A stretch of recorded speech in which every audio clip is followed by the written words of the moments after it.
பள்ளிக்கரணை சதுப்பு நிலப்பகுதியில் குடியிருப்பு வளாகம் கட்டும் பகுதியில் எந்த பணிகளும் மேற்கொள்ளக்கூடாது என உயர்நீதிமன்றம் உத்தரவு பிறப்பித்துள்ளது. பள்ளிக்கரணை சதுப்பு நிலத்தைச் சுற்றி 1 கிலோமீட்டர் சுற்றளவுக்கு எந்த கட்டுமான பணிகளுக்கும் அனுமதி அளிக்கக்கூடாது என வழக்கு பதியப்பட்டது.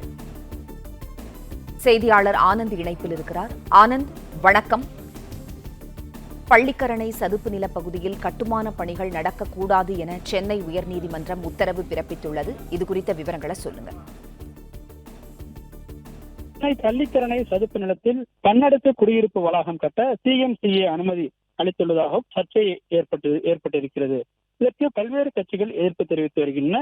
இந்த நிலையில் சதுப்பு நிலத்தில் கட்டிடம் கட்ட அனுமதி அளித்ததை எதிர்த்தும் சதுப்பு நிலத்திற்கு வெளியே தனியார் பட்டா நிலத்தில் அனுமதி அளிக்கப்பட்டதாகவும் அரசு தரப்பில் விளக்கம் அளிக்கப்பட்டது. இந்நிலையில் பன்னடுக்கு குடியிருப்பு வளாகம் கட்ட அனுமதி அளித்த உத்தரவை ரத்து செய்ய வேண்டும் என கோரி பள்ளிக்கரணை சதுப்பு நிலத்தை சுற்றி 1 கிலோமீட்டர் சுற்றளவுக்கு எந்த கட்டுமான பணிகளும் அனுமதிக்கக்கூடாது என கோரி அதிமுக வழக்கறிஞர் அணியின் நிர்வாகி சார்பில் சென்னை உயர்நீதிமன்றத்தில் 14 மனு தாக்கல் செய்யப்பட்டது. இந்த வழக்கு உயர்நீதிமன்ற தலைமை நீதிபதி MM ஸ்ரீவத்சவா மற்றும் நீதிபதி அருள்முருகன் ஆகியோருடைய அமர்வில் விசாரணை செய்தது. அப்பொழுது மனுதாரர் தரப்பில் ஆஜரான மூத்த வழக்கறிஞர் ராகவாச்சாரி பள்ளிக்கரணை சதுப்பு நிலத்தில் தொடர்பான வரைபடத்தை தாக்கல் செய்து வாதிட்டார். 1400 குடியிருப்புகள் சதுப்பு நில பகுதியில் கட்ட சென்னை பெருநகர வளர்ச்சிக் குழுமம் அனுமதி வழங்கியிருப்பதாகவும் இது சட்டவிரோதம் எனவும் அவர் வாதிட்டார். தமிழக அரசு தரப்பில் ஆஜரான அரசின் தலைமை வழக்கறிஞர் TS ராமன் மனுதாரர் கூறும் ஒட்டுமொத்த பகுதியும் சதுப்பு நிலம் அல்ல என்றும் சம்பந்தப்பட்ட கட்டுமான பகுதிகள் சதுப்பு நிலத்திற்கு வெளியே இருப்பதாகவும் தெரிவித்தார்.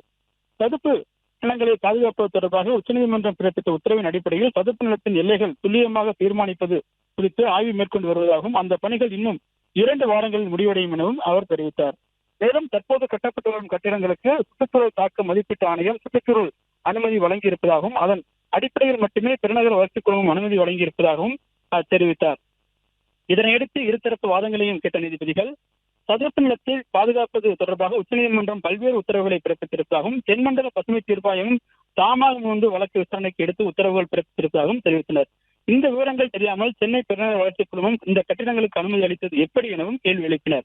சதுப்பு நிலத்தின் எல்லைகளை துல்லியமாக வரையறுக்கும் பணிகளை முடிவடையும் முன் கட்டுமானங்களுக்கு வளர்ச்சி திட்டங்களுக்கும் அனுமதி அளித்து வந்தால் ஒட்டுமொத்த சதுப்பு நிலமும் அழிந்துவிடும் எனவும் இது மிக தீவிரமான விஷயம் எனவும் நீதிபதிகள் தங்களுடைய கருத்தினை பதிவு செய்தனர். பின்னர் இந்த வழக்கின் விசாரணையை நவம்பர் 12ஆம் தேதிக்கு தள்ளி வைப்பதாகவும் அன்று தமிழக அரசும் மத்திய அரசும் பதில் மனு தாக்கல் செய்ய உத்தரவிட்ட நீதிபதிகள் அதுவரை சம்பந்தப்பட்ட பகுதிகளில் எந்தவிதமான கட்டுமான பணிகளையும் மேற்கொள்ளக்கூடாது எனவும் கட்டுமான நிறுவனத்திற்கும் உத்தரவிட்டிருக்கின்றனர்.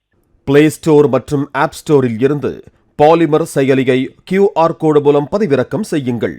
செய்திகளை உடனுக்குடன் பெறுங்கள்.